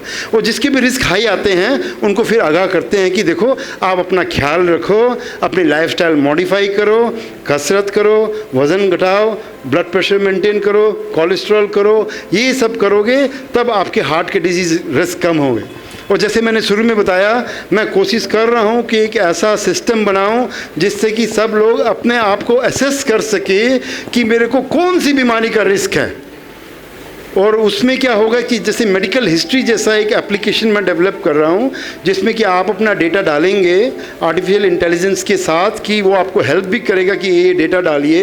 वो डेटा डालने के बाद में आपको बताएगा कि आपके रिस्क ऑफ हार्ट डिजीज़ कितना है, आपका रिस्क ऑफ डायबिटीज़ कितना है, आपका रिस्क ऑफ ब्लड प्रेशर कितना है, किडनी डिजीज़ कितना है, लिवर डिजीज़ कितना है। तो ये सारे जो फ्यूचर के रिस्क जो प्रेडिक्शन होता है, ये प्रेडिक्शन मॉडल में आ गया, जो कि हम आगे देख के बताते हैं कि आपको इस बीमारी का रिस्क है, तो आपको अपनी लाइफस्टाइल में ये मॉडिफिकेशन करने हैं कि आपको बीमारी हो ही ना। So we are acting before we develop the disease, क्योंकि एक बार डिजीज़ डेवलप हो गई ना जी, then we are just fighting with the consequences, उसको मैनेज कर रहे हैं। अगर डिजीज़ को प्रोसेस को हम रोक के, जो अर्ली स्टेज को रिवर्स करके अपने को कर लेंगे, तो उससे अच्छा प्रिवेंशन कुछ नहीं है। और प्रिवेंशन सिर्फ एक दिन का नहीं होता है, ये प्रिवेंशन एक ऑनगोइंग प्रिवेंशन होता है, एक ऑनगोइंग रिस्क असेसमेंट होता है। हमको रोज़ हर साल जानना चाहिए हमारा रिस्क क्या है, लास्ट ईयर से क्या था, बढ़ा है घटा है, और मेरे को और क्या करना है कि मेरे को आगे नहीं हो। तभी मेरी लाइफ में हेल्थ में सुधार आएगा जी। So this is all about CPR। अब फास्ट करता हूँ मैं। अब जैसे ये मेरा मरीज़ है, ठीक है जी। अब आप लोग में से कौन कौन करेगा एक बार एक ट्रायल? हाँ जी, आप और कोई भी? हाँ जी, दो, ठीक है। मैं एक रन थ्रू कर, उसके बाद में आप दोनों प्लीज़ एक बार करके दिखाइएगा, है ना जी। तो मैं आया, सांस नहीं ले रहा है, मैं आके दूर से देख रहा हूँ चारों तरफ सब ठीक है ना जी, असेसमेंट कर रहा हूँ सब सेफ है ना जी। तो अब मैं इसको रिस्पॉन्स देख रहा हूँ। हाँ जी भाई साहब आप ठीक है? हेलो, हाँ ठीक है जी ना, कोई जवाब नहीं है जी, है ना जी, कोई जवाब नहीं है। अच्छा ठीक है। अब मैं बोलता हूँ यार वो दिख गया मुझको, यार यश एम्बुलेंस को बोलो, उसको बोलो जल्दी से एम्बुलेंस बुला, कौन करेगा ऐसा करके तुरंत, ये वेरी क्विक जो बोलो उसका, मैं जब तक ये कुछ कर रहा हूँ आप एम्बुलेंस बुलाओगे, ठीक है ना जी। हेल्प के लिए बुलाओ, 2 आदमी को बुलाओ, और जब तक काम कर, रिससिटेशन में ज़रूरत पड़ेगी और लोगों को बुलाओ, ठीक है ना जी। फिर करके मैं तुरंत आ गया, हेड चिन लिफ्ट, मैं आगे ऐसे करके देख रहा हूँ, 1 2 3 4 5 6 7 8 9 10, कोई सांस नहीं है। फील कर रहा हूँ ना वो कर रहा है। क्या करना मेरे को? मेरा एयरवे हो गया है, अब ब्रीदिंग भी हो गया है, अब कंप्रेशन करना है ना जी। कंप्रेशन फट से ये लॉक, ये करा, 1 2 3 4 5 6 7 8 9 10 11 12 13 14 15 16 17 18 20 21 22 23 24 25 26 27 28 29 30, 30 कंप्रेशन हो गए। फिर तुरंत एयरवे आया वापस, 2 सांस,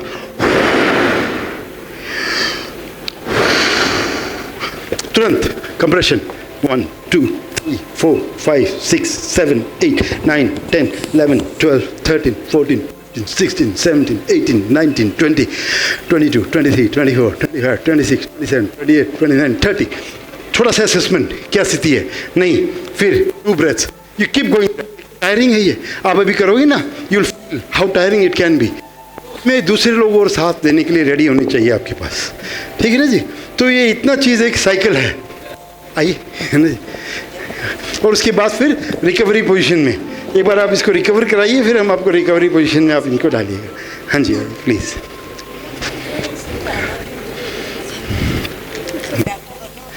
don't need to put it, क्योंकि इनका काम भी नहीं कर रहा है।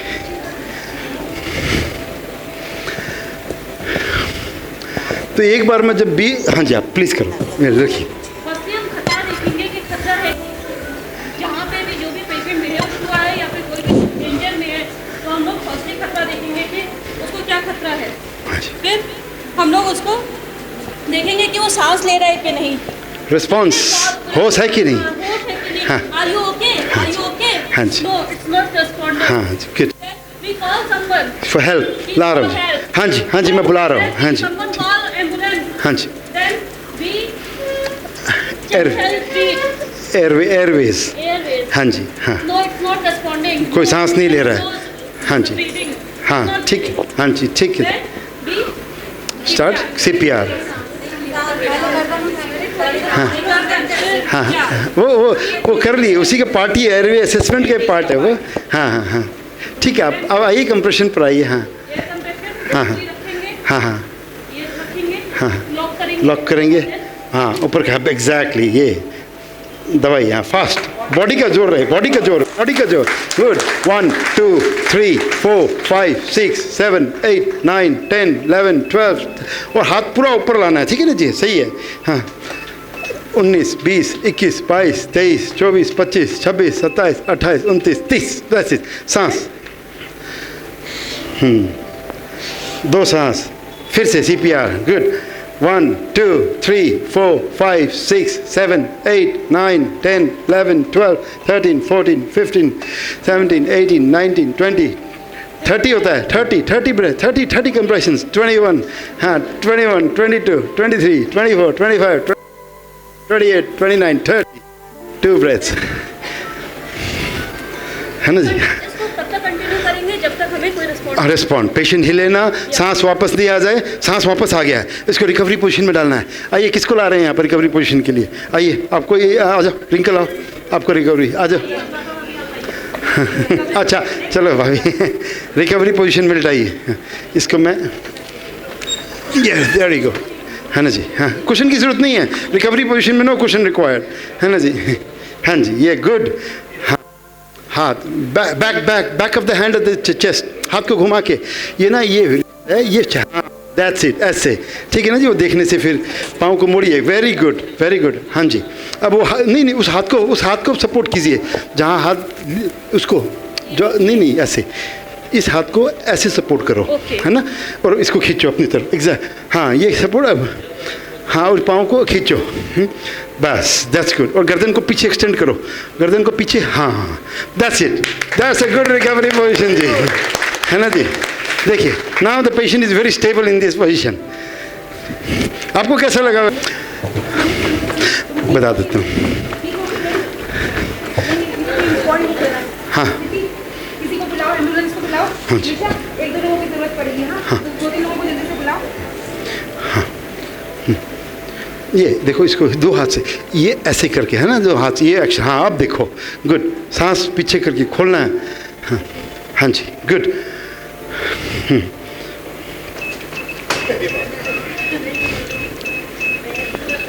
14 15 16 17 18 19 20 21 22 23 24 25 26 27 28 29 30। हाँ, फिर आप हाँ हाथ हटा लीजिए छाती से, आपको फूंक देनी है अच्छे से, है ना जी। हाँ, इसको गले में पकड़ के, हाँ। और आप एक काम और करता हूँ, आप थोड़ा सा हटो, अब ऊपर आ जाओ, ऊपर आ, उस पर आ जाओ, स्टेज पर आओ। हाँ, अब लो, अब करो, देखो अब करोगे ना, you will do much more effective. हाँ, अब देखो, ये बॉडी का जोर लग रहा है, आप ऊपर आके अपना बॉडी का फोर्स यूज़ करना, ना कि खाली हाथ का। 15 16 17 18 19 20 21 22 23 24 25 26 27 28 29 30। दैट्स इट, है ना जी। फिर आप हाथ हटा लीजिए वहाँ से, हाथ हटा के ये करके इसको फूंक देना, है ना जी। हाँ जी, हाँ जी, ये बिल्कुल। और 2 बार सांस दिया, हो गया। चलिए, द पेशेंट हैज रिकवर्ड, है ना जी। आइए, आपको अगर मान लीजिए हम जोर से दबाए हाँ। और उसका पसली इसलिए टूट गया तो? Good question. देखिए, इसीलिए हम लोग बोलते हैं वो डेप्थ की 2-2.5 इंच तक ही दबानी है। और पसली टूटना is a common complication of resuscitation. अक्सर हमारे पास आते हैं कि हमने दवाई थी, बचा तो लिया लेकिन पसली टूटी। क्या जी, बच गया ना, बाकी तो हम ठीक कर लेंगे बाद में। है ना जी, पहले बचा तो लो। हाँ जी। और किसको बुलाएं? प्रमोद कहाँ गया? बाहर चला गया। अच्छा, आप आ रही हो? हाँ जी, जैसे वॉलंटियर फॉर यू प्लीज़। इसके बाद हम लोग क्विकली चोकिंग पर बात करेंगे। आई थिंक आप लोग थोड़ा बोर हो जाओगे, नहीं तो इतना लंबा खींचिए। नहीं, चोकिंग भी उतना इम्पोर्टेंट है, चोकिंग से बहुत डेथ्स होती हैं। हाँ जी,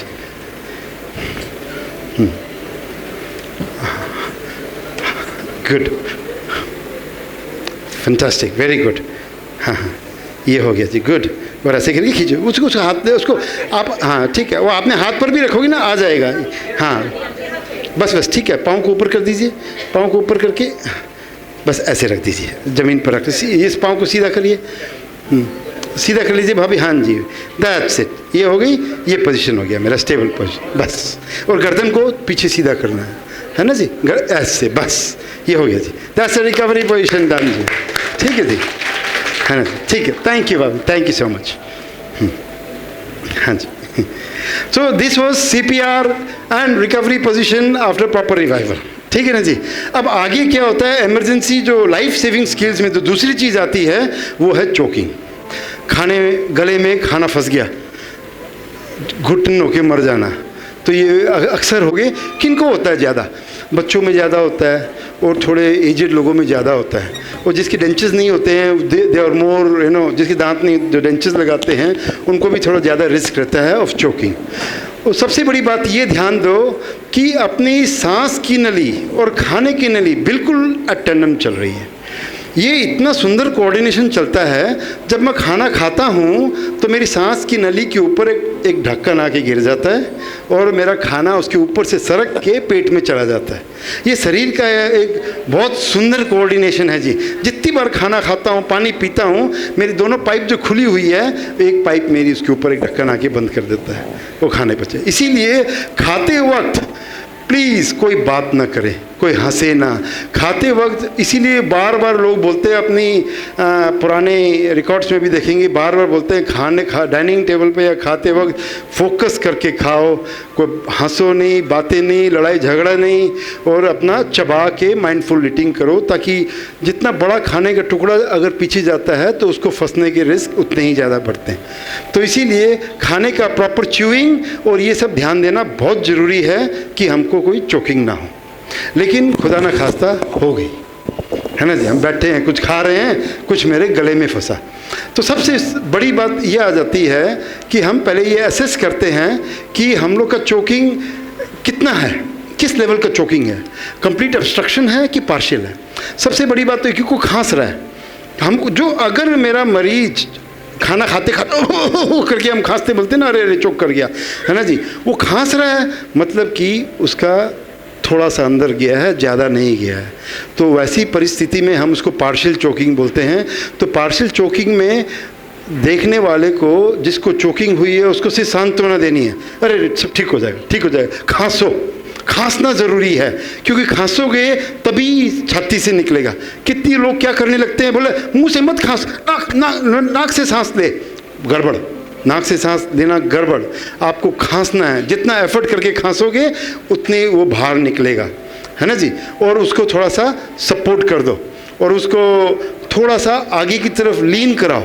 कभी भी चोकिंग वाले को सीधा नहीं बिठाना है, सीधा बिठा देंगे तो मेरा जो निकलने वाला वो निकलेगा नहीं। जितना आगे की तरफ लीन करूँगा मेरा वो निकल जाएगा। तो मेरा मरीज़ अगर खांस रहा है, बात कर सकता है, दुखी की आवाज़, रोने की आवाज़ सी आ सकती है, तो मेरे को मालूम है कि पार्शियल चोकिंग है।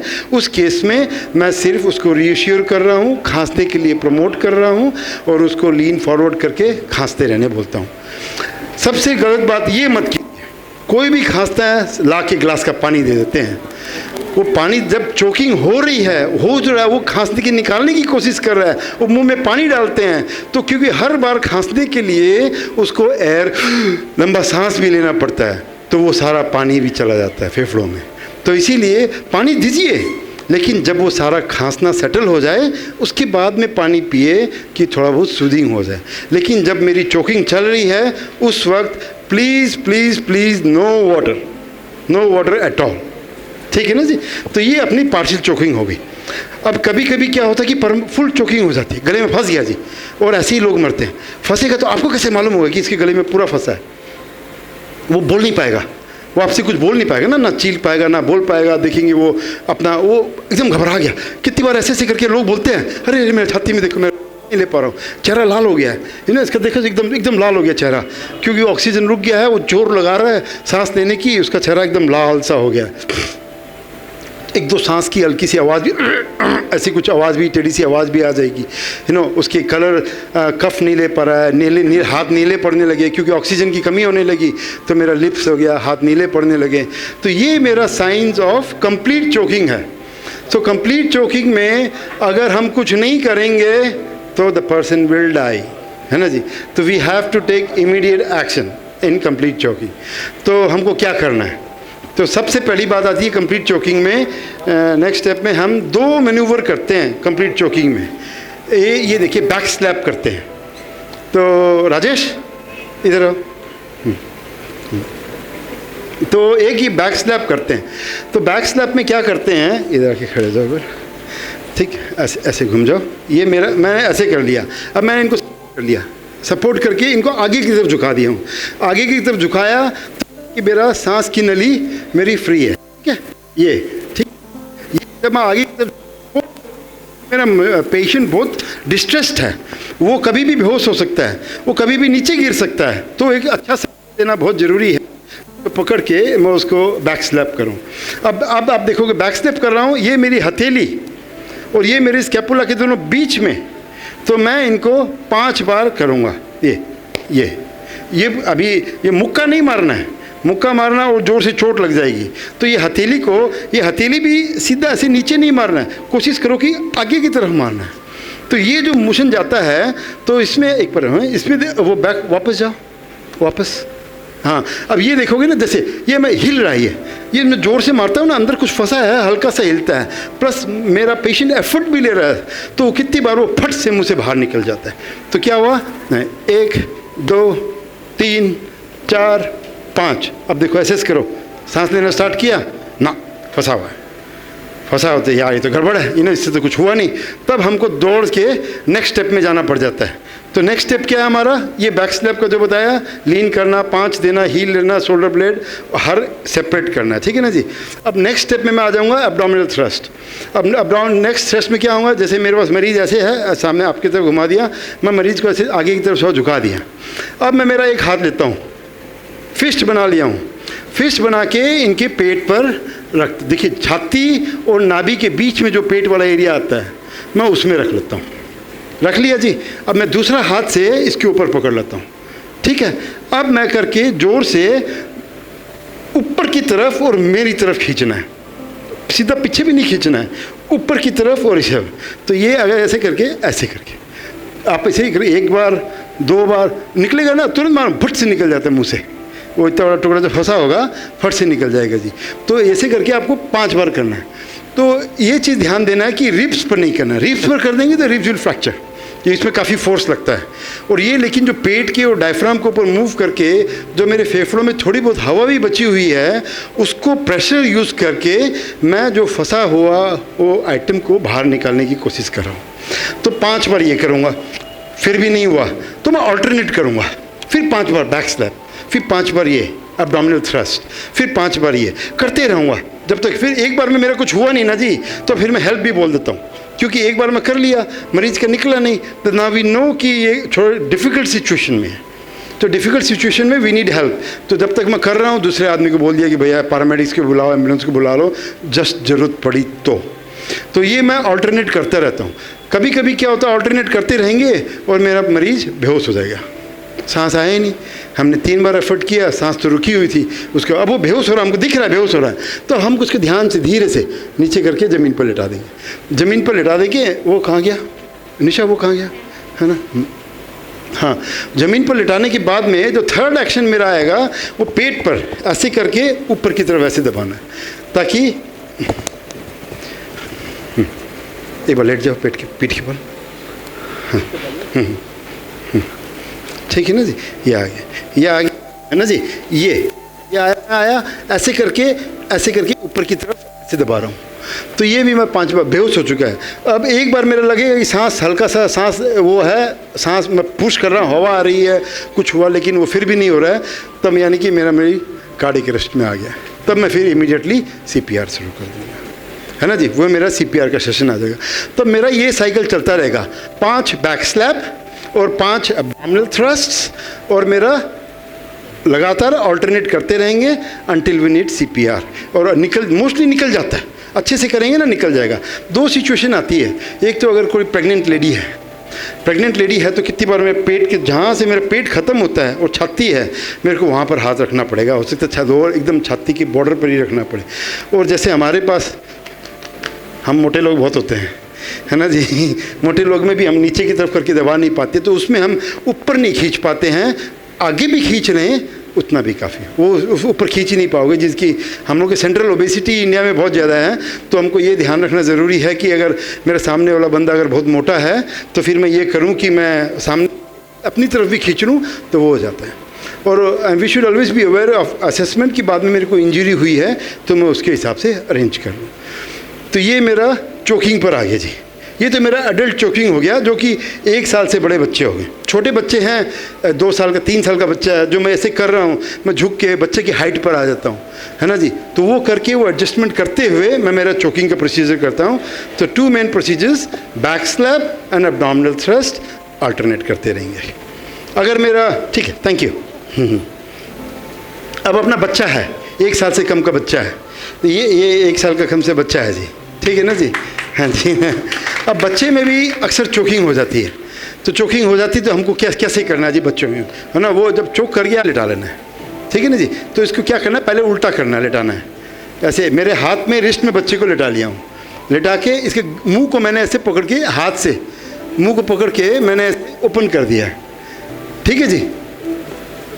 ओके, मैंने मुंह को पकड़ के सामने की तरफ ओपन किया, हाथ में ले रहा। मैं हाथ में पाँव पर भी रेस्ट कर लेता हूँ, क्योंकि मैं ना यहाँ पर कुछ भी करूँगा तो मेरे को बच्चे को सपोर्ट चाहिए। बच्चा मेरे हाथ पर है, उसका मुंह मेरे हाथ में है, खोला हुआ मैं मुंह, मैं सपोर्ट किया और मैं इसको करके इस धीरे जोर भी नहीं लेकिन फर्मली करना है कि वो निकले, है ना जी। तो ये करके 1 5 निकल गया तो गुड, नहीं निकला तो जो हम एब्डोमिनल थ्रस्ट जो करते थे एडल्ट्स में, वो बच्चे को वापस उल्टा करके लिटा लेंगे ऐसे। ये मैंने हाथ पकड़ लिया, गर्दन पकड़ ली, मेरा रिस्ट पे बैठा है, हाथ किया, 2 उंगली लिया छाती में, 1 2 3 4 5। तो ये मैं अल्टरनेट करता रहूँगा बच्चों में। तो छोटे बच्चों में, 1 साल से कम बच्चों में मैं ये बैक स्लैप वही रहेगा, वो चेस्ट थ्रस्ट एब्डोमिनल थ्रस्ट नहीं होके मैं छाती पर 2 उंगली रख के ऐसे दबा के उसके ऑब्स्ट्रक्शन रोकने की कोशिश करूँगा। तो ये मेरा चोकिंग पर बहुत एडल्ट्स एंड चिल्ड्रन पर हो गया। तो हाँ, भाभी चोक कर रखी है ना जी। हाँ हाँ हाँ, सपोर्ट करिए, गुड। हाँ 5 टाइम, हाँ जी, थोड़ा नीचे टैप, हाँ जी, थोड़ा सा भाभी जी को थोड़ा सा और करके, हाँ जी ऐसे देखिए, यहाँ पर हाँ। तो हाँ, नहीं वो स्लाइड करने की ज़रूरत नहीं है, लेकिन मैं डायरेक्शन है ना ये धप से मार रहा हूँ, ठीक है ना। हाँ बस, हाँ ठीक, 2 जोर से। हाँ अभी तो जब एक्चुअल में होगा तो थोड़ा और जोर से होगा, हाँ जी ठीक है। 5 बार करेंगे, कुछ नहीं हुआ तो अब एब्डोमिनल थ्रस्ट करेंगे, हाँ जी। हाँ मुट्ठी बंधिए, मुट्ठी बीच के, हाँ नाभि और पेट, छाती से नीचे नाभि के ऊपर, हाँ जी गुड, सपोर्ट देना, गुड। हाँ हाँ जी, मुट्ठी के भी नहीं, दूसरा हाथ रखेंगे, अभी बता रही हैं, हाँ बता रही हैं, हाँ जी हाँ जी हाँ जी हाँ जी, yes. Then press the stomach into with a quick upward thrust as if trying to lift the person upward, right? है ना जी। Just to lift the person. हाँ Problem no is that. हाँ हाँ हाँ, नहीं पहले प्रॉब्लम नहीं। हाँ 5 एब्डोमिनल, हाँ जी 1 2, हाँ वो आ जाता है बाहर, हाँ जी बिल्कुल आता है जी ऐसे। बच्चे में बहुत प्यार से आराम से करना है, हाँ जी, बिकॉज वो हमें बता नहीं पाएगा कि उसे कितनी प्रॉब्लम हो रही है, ना एक्शन से ना वैसे, हाँ जी हाँ जी। तो हमें क्या करना है कि बच्चे को एकदम प्यार से अपने रिस्ट पर रखिए, ऐसे उल्टा, ऐसे ये मेरा रिस्ट फोरआर्म में बच्चे की बॉडी है, एग्जैक्टली थाई पर रख ले, ऐसे कर लिया, हाँ गुड। एंड देन हाँ जी, हाँ 1 करो, हाँ जी 3, बस निकलना होगा, निकल जाएगा, एग्जैक्ट। हाँ ये मैं कर दिया ना, हाथ से ऐसे कर रहा हूँ ना, हाथ से पकड़ने का पर्पज़ ही है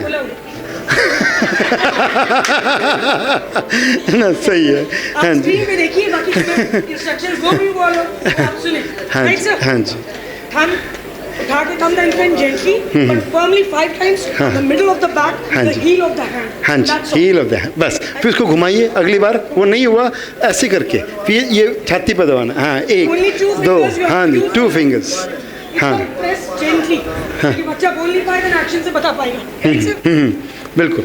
एक ऐसे प्रेस करना है, प्रेस करना है ना जी, हाँ हाँ जी हाँ जी बिल्कुल।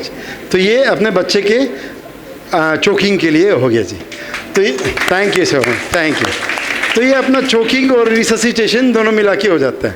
अगर वो मेरा बच्चे में रिससिटेशन कार्डियक अरेस्ट कर गया तो मैं CPR पर आ गया। अच्छा, बच्चे के भाभी बोल रही थी बच्चों में कैसे करें। CPR बच्चों में कोई डिफरेंट नहीं है। बच्चे, अगर मेरा बच्चा जैसे मैंने एडल्ट को किया था वैसे ही है, खाली एक चीज़ है कि बच्चे की गर्दन हमको, जो हम लोग एडल्ट की गर्दन ऐसे घुमा के करते थे, बच्चे में करने की ज़रूरत नहीं होती है। बच्चे में मेरा स्ट्रेट गर्दन भी है तो दैट इज़ फाइन, नंबर 1। और दूसरी चीज़, जब चेस्ट कंप्रेशन करूँगा तो मेरी खाली 2 उंगली यूज़ करनी है, बच्चे की छाती पर रख के इतना ऐसे करके जोर दे दूँगा तो उतना काफ़ी है। बाकी सारे procedure is same as adults, है ना जी। 30:2 कंप्रेशन चलना है और ऐसे करते चलना है CPR के केस में। बहुत खाते हैं, बिल्कुल। तो वो बच्चे सबके हाथ में कुछ भी चीज़ आ जाता है मुँह में डाल लेते हैं जी, so they are more prone at choking. और वही मैं, जैसे बुढ़े लोग भी बहुत ज़्यादा चोक करते हैं, डेंचेस नहीं होते हैं, चबा नहीं पाते हैं, बड़ा खाना खा लिए, इसीलिए खाना को महीन काटिए जी। सब्जियां, मैं जब पहली बार आया था अब आप लोग प्लीज़ कुछ भी सवाल हो तो I will try to answer those questions. हाँ जी,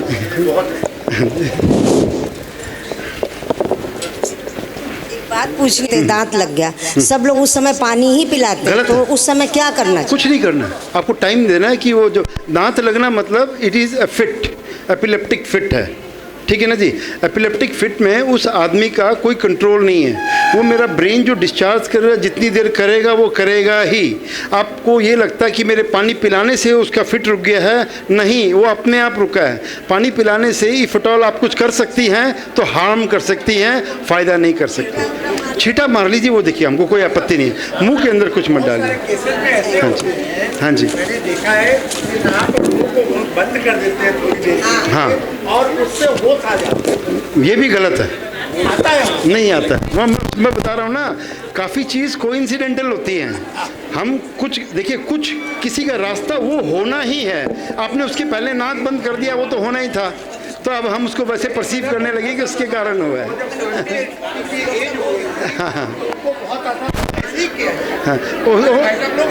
अब उनको ऐसे छोड़ भी देंगे तो वो रिकवर करेंगे, बल्कि ये करने से उल्टा नुकसान होता है। 2 या 3 बार इंडिकेशन आता है कि आपको ये है। बहुत से लोग अवॉइड कर जाते हैं कि हेडेक हो रहा है, ऐसे ही BP हाई हो गया, दवाई ले लिए। किसी गैस्ट्रिक प्रॉब्लम हुआ, चेस्ट में जलन होती है, लोग गैस्ट्रिक की दवा ले लेते हैं, जो भी है अवॉइड करते हैं, और बाद में रिजल्ट पता चलता है कि उसको अटैक आ गया। एट दैट टाइम कैसे पता चले कि हाँ उसको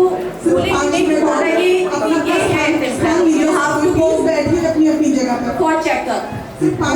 वो कभी कभी अनरिलेटेड सिम्टम होते हैं, जैसे कि किसी को अंजाइना हुआ, चेस्ट पेन आया, तो हार्ट अटैक होने से पहले अंजाइना आया, मतलब कि उसका अंजाइना आया तो उसको हार्ट अटैक का रिस्क है, हार्ट अटैक से कार्डियक अरेस्ट का रिस्क है।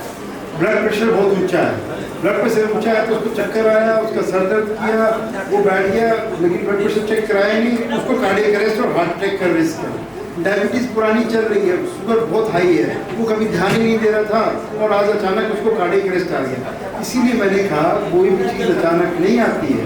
अगर आप अपना ये सब सिम्टम्स आओगे, अपना जांच कराओगे, जैसे आपने बोला छाती में दर्द हुआ, गैस्ट्रिक बोल के कर दिया, लेकिन आपके रिस्क ऑफ हार्ट डिजीज ज़्यादा है, क्या मालूम कि छोटा सा हार्ट अटैक ही हुआ, है ना जी। यहाँ पर भाभी थी, भाभी चली, है ना जी, वो बाईपास हुआ या नहीं, इट डजंट। वो किसी भी मतलब जैसे अगर जनरल वे में उसको हार्ट का कोई इशू नहीं है और तब भी अगर उसको हार्ट में पेन हो रहा है तो दे सकते हैं। देखिए, हाँ, वो देखिए, जब हमको मालूम नहीं है क्या है, उस वक्त क्या होता है, आपका इन्वेस्टिगेशन करना ज़्यादा रोल बनता है। घर पर मत बैठिए, सबसे बड़ी बात क्या, छाती में दर्द है, अगर थोड़ा बहुत भी मेरा रिस्क बढ़ा हुआ है, डायबिटीज़ है, ब्लड प्रेशर है, भैया चेक करा लो, ECG करा लो, 100 रुपये का ECG होता है, अपना कम से कम हार्ट अटैक रूल आउट कर लो, क्योंकि वो उसी वक्त इंटरवेंशन हो सकता है। हमारे पास इतने डिलेड प्रेजेंटेशन आते हैं, मैं तो सोचो थोकी कि ऐसी हो रखी है ना ये सब अक्सर ये आते हैं जी, है ना जी। बाद में मालूम होता है वो एक्चुअल हार्ट अटैक बहुत ज़्यादा। और मैं एक चीज़ बता दूँ, हम लोग ब्रैडफोर्ड में, वहाँ पर UK में वेकफील्ड में रहते थे, तो अंग्रेज लोग जो छाती का दर्द और हार्ट अटैक का दर्द लेके आते थे ना, वो बताते थे ये दर्द है मेरा, ये दुख रहा है मेरा, जबड़ा दुख रहा है मेरा, हाथ दुख रहा है। लेकिन जब जब इंडियन लोग आए, उन्होंने बताया यार मेरा तो इधर दुख रहा है, मेरा इधर दुख रहा है, चेक करो तो हार्ट अटैक है, यानी क्या है।